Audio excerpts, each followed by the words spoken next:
This book consists of conference papers. The authors of this volume are coming from 8 different countries, and they are representing different disciplines. So that was an interdisciplinary approach to Holocaust education.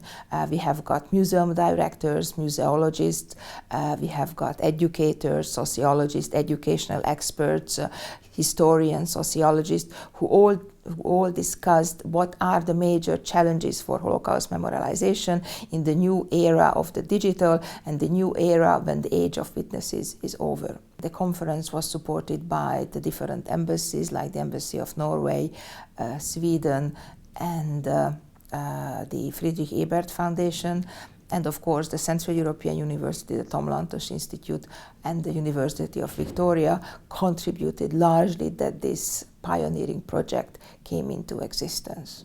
The book consists of 3 parts. The first section, where Paul Shapiro from the US Holocaust Museum describes the major challenges for Holocaust education in the future, describes the differences between myths and facts.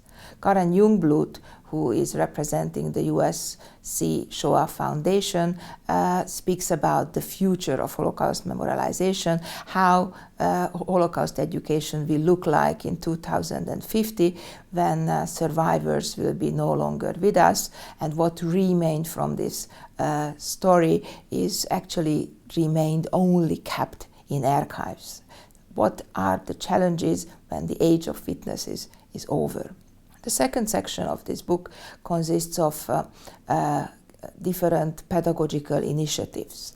Holocaust education is not only happening in history classrooms, but definitely with different memory walks, different field trips, and also the digital basically modifies how this educational process is happening.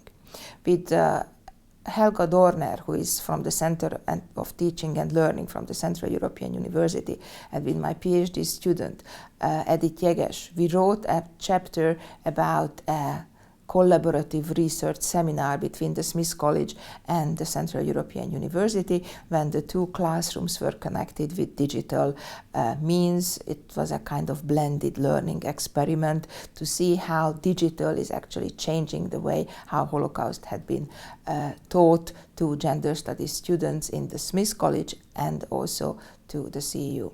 The third section of the book consists of certain case studies, because Holocaust education is always a bottom-up initiative. And from Austria for the Servitengasse, in Budapest the memory walks, or in a small city in Kalocsa, there are always brave and innovative individuals who try to make the invisible and the untold stories told. So going back to the cover of the volume, Landmesser, who was very proudly crossing his arms without saluting, that's also the purpose of critical pedagogy, critical thinking and being brave and to resist horrible ideas. The major challenge for Holocaust education nowadays is how to help students to fight against hate, combat anti-Semitism, and also other forms of hatred.